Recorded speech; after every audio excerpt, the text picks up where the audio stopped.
வணக்கம். இது Tamil dialogue 2.0 Bigg Boss season 8ல ஒரு லைவ் அப்டேட் பார்க்கலாம். இது ஒரு பஞ்சாயத்து தான் திரும்ப. மறுபடியும் பஞ்சாயத்து அப்படின்றது பார்த்தீங்கன்னா, டேய் மறுபடியும் பிராங்காடா அப்படின்னு நமக்கு நினைக்க வைக்கிறாங்க. பட் பிராங்கா இருக்காது அப்படின்னு நினைக்கிறேன். இதுவும் பிராங்க்ன்னு சொன்னாங்கன்னு வச்சுங்களேன். அப்புறம் பிக் பாஸே பிராங்க் அப்படிங்கிற மாதிரி மக்கள் வெறுப்பாவறதுக்கு வாய்ப்பு இருக்கு.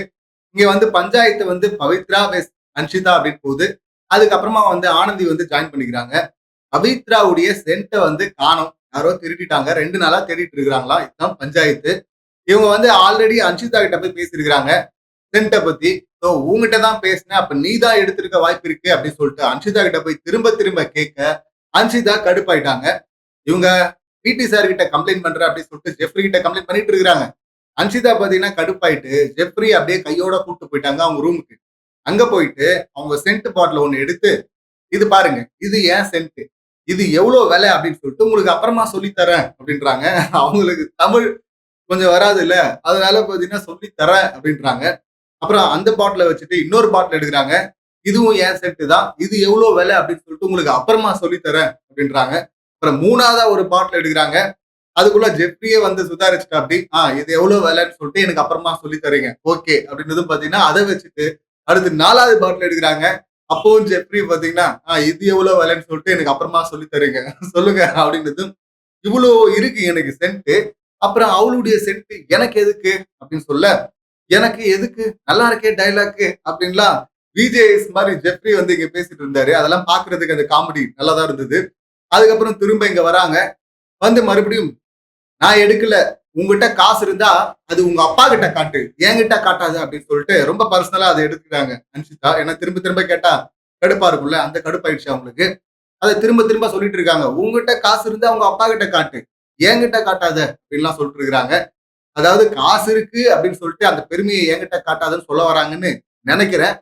ஏன்னா அவங்களுக்கு தான் தடுமாற்றம் இருக்குல்ல. இப்படி பேசிட்டே இருக்கிறாங்க. பேசிட்டே இருக்கும்போது மறுபடியும் ட்ரிகர் ஆயிட்டு திருடி திருடி திருடி திருடின்ட்டு அன்ஷிதா எப்பவுமே ஒரு வார்த்தையை பிடிச்சிட்டாங்கன்னா அதே வார்த்தையை ரிப்பீட் பண்ணுவாங்க ட்ரிகர் ஆயிட்டா. இப்பவும் பாத்தீங்கன்னா அதே வார்த்தையை சொல்ல பவித்ரா நான் அவளை திருடின்னு சொல்லையே, நான் சொல்லவே இல்லையேன்றாங்க.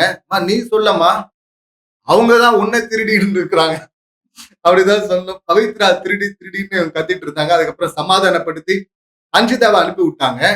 அதுக்கப்புறமா தான் அந்த விஷயம் வெளியே வருது. உண்மையான கல்பிரிட் வெளியே வராங்க. இங்க ஆனந்திக்கு தான் பாத்தீங்கன்னா சீக்ரெட்ல ஓபன் சீக்ரெட் டாஸ்க் அது. இவங்க தான் திருடணும். திருடுற ஒரு கேரக்டர் தான் அவங்களுக்கு கொடுத்துருக்காங்க. ஆனந்தி எடுத்தாங்களான்னா ஆனந்தி எடுக்கல. ஆனா ஆனந்தியுடைய அந்த கட்டல தான் இருந்தது கபோர்ட்ல. யார் எடுத்தாங்கன்னு பார்த்தா அங்க ஒரு ட்விஸ்ட். ரியா, ரிவியூவர் ரியா இருக்கிறாங்கல்ல, உள்ள போனாங்கல்ல, அந்த ரியா, அதாவது நாகப்பிரியா, இந்த ரியா தான் பாத்தீங்கன்னா அதை எடுத்து ஆனந்தியுடைய பெட்ல ஒளிச்சு வச்சிருக்கிறாங்க. ஏமா எடுத்த அப்படின்னு கேட்டா, சும்மா எடுத்தேன் ஒரு ஃபன்னுக்காக அப்படின்றாங்க. இவங்க ஏற்கனவே பாத்தீங்கன்னா இந்த மொட்டை கடிதாசி எழுத சொன்னாங்க. இவங்க கண்டஸ்டன்டா உள்ள போயிருக்கிறாங்க. போயிட்டு யாருக்கு எழுதணுமோ இல்ல யாருக்கு நேரடியா இவங்க சொல்ல முடியாதோ சில விஷயங்களை அவங்களுக்கு தானே இவங்க எழுதிருக்கணும். ஆனா அங்க எழுதல. இவங்க என்ன பண்றாங்கன்னா அவுட் ஆஃப் த பாக்ஸ் போயிட்டு திங்க் பண்ணிட்டு இந்த நபர் அந்த நபருக்கு எழுதியிருந்தா எப்படி இருக்கும் அப்படின்னு சொல்லிட்டு இவங்க ஒரு தனியா ஒரு பிளே பண்ணிட்டு இருக்கிறாங்க. இந்த பிளேவெல்லாம் இவங்க ரிவ்யூவரா வெளியே இருந்தாங்கல்ல அப்ப பண்ணிருக்கணும். அதை விட்டுட்டு உள்ள ஒரு கண்டஸ்டன்டா போய் அதை பண்ணக்கூடாது. இங்கேயும் பாத்தீங்கன்னா அதுதான் பண்றாங்க. இன்னொன்னு பவித்ராவையும் நம்ம சொல்லணும். இந்த பவித்ரா பாத்தீங்கன்னா இதுக்கு முன்னாடி நேத்து அவங்க தானே பண்ணாங்க. அவங்க என்ன சொன்னாங்க, ஆனந்தி தான் அந்த கேரக்டர் கொடுத்துருக்காங்க. எல்லாருமே ஏதாவது பொருள் காணாம போச்சுன்னா ஆனந்தி தான் திருட்டா அப்படின்னு சொல்றாங்க. அப்படி யாரும் நினைக்க கூடாது, பிராண்ட் பண்ணக்கூடாது அப்படிங்கிறதுக்காக நான் தான் அந்த பொருளை திருடி ஆனந்தியுடைய பேக்ல வச்சேன். இந்த மாரலை நான் சொல்லித்தர வந்த மக்களுக்கு அப்படின்லாம் ஒன்னு அவுட் ஆஃப் த பாக்ஸ் ஒண்ணு பண்ணாங்களா. நான் அப்பவே சொன்னேன், இந்த மாதிரி மக்களுக்கு அட்வைஸ் பண்ற வேலை எல்லாம் வேணாம். நீங்க அங்க கண்டஸ்டன்டா உங்களுக்கு கொடுக்கப்பட்ட வேலை என்னவோ அதை பாருங்க. அதுல இருந்து ஆட்டோமேட்டிக்கா ஆர்கானிக்கா ஒண்ணு வரும்ல, அதை மக்கள் கத்துப்பாங்க அப்படின்னு சொன்னோமா. பவித்ரா ஃபேக்கா இருக்கிறாங்க அப்படின்னு சொன்னோமா. இன்னைக்கு தெரிஞ்சிருச்சா. அப்படி அக்கறை இருக்கிற பவித்ரா எதுக்கு நீ தானே எடுத்த அப்படின்னு சொல்லிட்டு அன்ஷிதா கிட்ட போய் சொல்லணும். நீ தான் எடுத்திருப்ப, ஏன்னா நான் உங்ககிட்ட தானே பர்ஃபியூம் பத்தி பேசிட்டு இருந்தேன், நீ தான் எடுத்திருப்ப அப்படின்னு சொல்லிட்டு இவங்க ஏன் பிராண்ட் பண்ணணும். ஸோ இதுவே முரணா இருக்குல்ல, ஃபேக்.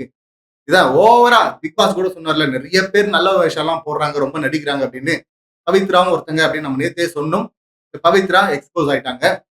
அடுத்து பாத்தீங்கன்னா மஞ்சரி, அவன் டயர்ட் ஆகாம அவ்வளோ நேத்து கொஞ்சம் உடஞ்சாங்க, லேசா அழ ஆரம்பிச்சாங்க. அதுக்கப்புறம் கண்ட்ரோல் ஆயிட்டாங்க. அதுக்கப்புறம் அந்த டிராமாவை போய் ஜாக்லின் தனியா பண்ணிட்டு இருந்தாங்க. ஆனா விடாம, டயர்ட் ஆகாம அவ்ளோ தூரம் அவங்க பேசி புரிய வைக்க ட்ரை பண்றாங்க. "ரியா நீ பண்ணது தப்பும்மா. இத நீ ஏன் எடுத்த? சரி ஏதோ ஒளிச்சு வைக்கிறதுக்காக எடுத்த. ஒரு ஃபன்னுக்காக எடுத்தன்னே வச்சுக்கயேன். அத நீ எடுத்து தனியா வைக்க வேண்டியது தானே. எதுக்கு ஆனந்தியோட பெட்ல எடுத்து போய் வைக்கிற? சரி அப்படியே எடுக்குறேன்னா, 1/2 மணி நேரத்துல அந்த விளையாட்டெல்லாம் முடிஞ்சிடணுமா? திருப்பி குடுத்துடணும். சொல்லிடணும். அத விட்டு 2 நாளா வச்சுட்டு இருக்கிறதெல்லாம் என்னம்மா இது? தப்பும்மா" அப்படின்னதும் அவங்க பார்த்தீங்கன்னா, "நான் நேத்து மத்தியானம் எடுத்தேன். காலையில தானே ஆவுது" அப்படின்றாங்க. அம்மா அவ்வளவு நேரம் தேட மாட்டாங்களா? இப்ப பவித்ராவுடைய அவங்க கோவமா வந்து சொல்றது இதுதான். ஏதோ கொஞ்ச நேரம்னா பரவாயில்ல. 2 நாளா தேடிட்டு இருக்கேன். 2 நாளா கேட்கிறேன்.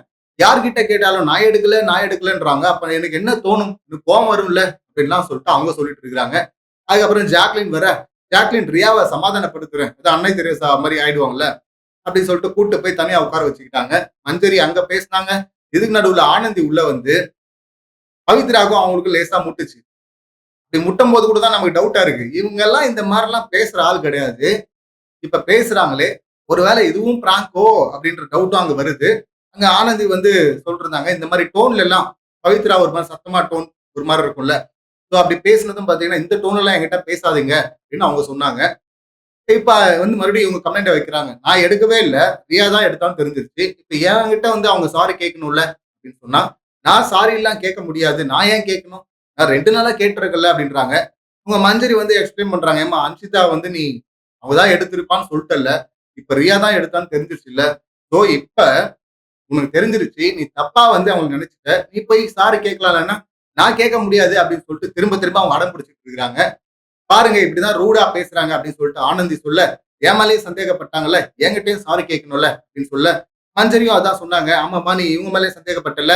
அதனால வந்து நீ சாரி கேட்கலாம்லன்னா, நான் கேட்க முடியாது. இல்லம்மா நீ அவங்கள சொன்னல்ல, அவங்க ஹர்ட் ஆயிட்டாங்கம்மா அப்படின்னா, அவங்க வந்து நான் ரூடா பேசுறேன்னு சொன்னாங்களா, அதனால நானும் தான் ஹர்ட் ஆயிட்டேன் அப்படின்றாங்க.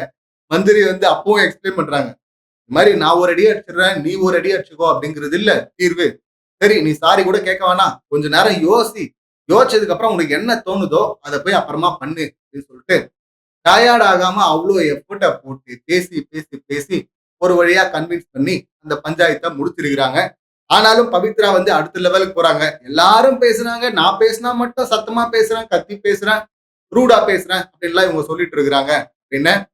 அப்படியே அந்த பிரச்சனை ஒரு வழியா இந்த பக்கம் போனாங்களே ரியா, அவங்க வந்து ஜாக்லின் தோள்ல கொஞ்ச நேரம் சாஞ்சிட்டு இருந்தாங்க. அதுக்கப்புறம் அவங்கள வந்து போங்கம்மா, டாஸ்க்குக்கு ரெடி ஆகுங்கம்மா அப்படின்னு சொல்லிட்டு அவங்கள அனுப்பி விடுறாங்க. எடுத்த ரியா வந்து அத முதல்லயே குடுத்துருக்கணும். 1 இல்ல மக்களுக்கு கிளாஸ் எடுக்க வந்த இந்த பவித்ரா பார்த்தீங்கன்னா, அவங்க அத ஃபாலோ பண்ணியிருக்கணும். யாரையும் பிராண்ட் பண்ணாம, ஏதாவது யாராவது எடுத்திருந்தா குடுத்துருங்கன்னு கேட்டாங்க. யாரும் குடுக்கலன்னா, அடுத்து என்ன பண்ணணும்? போயிட்டு மேனேஜ்மென்ட்ட போயிட்டு கம்ப்ளைண்ட் பண்ணணும். இப்ப ஸ்டாஃப்ஸ் வந்து அத தேடி கண்டுபிடிச்சு குடுக்க போறாங்க. அத விட்டுட்டு இவங்க போய் பர்சனலா ஹேண்டில் பண்ணுது. அது தப்பு. இப்ப கடைசியா வந்து இவங்க ஆனந்தி தான் சொன்னாங்க. இனிமே ஏதாவது பொருள் காணாம போச்சுன்னா, நேரடியா பிராண்ட் பண்ணாம, அத வந்து மேனேஜ்மென்ட்ட வந்து கம்ப்ளைண்ட் பண்ண சொல்லுங்க. மேனேஜ்மென்ட் விசாரிக்கட்டும். அதுதான் கரெக்ட்டா இருக்கும் அப்டின்னாங்க. இந்த பஞ்சாயத்து இங்கேயே முடிஞ்சிரும் அப்டின்னு சொல்லிட்டு எனக்கு நம்பிக்கை இல்ல. இது அடுத்தடுத்த லெவல் டெவலப் ஆகும் அப்டின்னு சொல்லிட்டு நெனைக்கிறேன். இத நீங்க எப்படி பார்க்குறீங்க? உங்க கருத்து என்ன அப்டிங்கிறத கமெண்ட் பண்ணுங்க. மீண்டும் அடுத்த வீடியோல சந்திக்கலாம். நன்றி. வணக்கம்.